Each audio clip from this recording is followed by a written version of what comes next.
Lectura sagrada de carta de San Pedro. Romana. Si vos sufre después de hacer lo que está bueno, y vos soportar el sufrimiento, es aquí gustoso a Dios.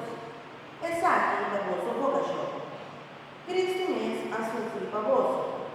Era de una voz un ejemplo, para vos sí, de su paso. Cristo no apruebe pecado. Nunca Él no apague mentira. Ora nada insulte, Él no contestará por insulto.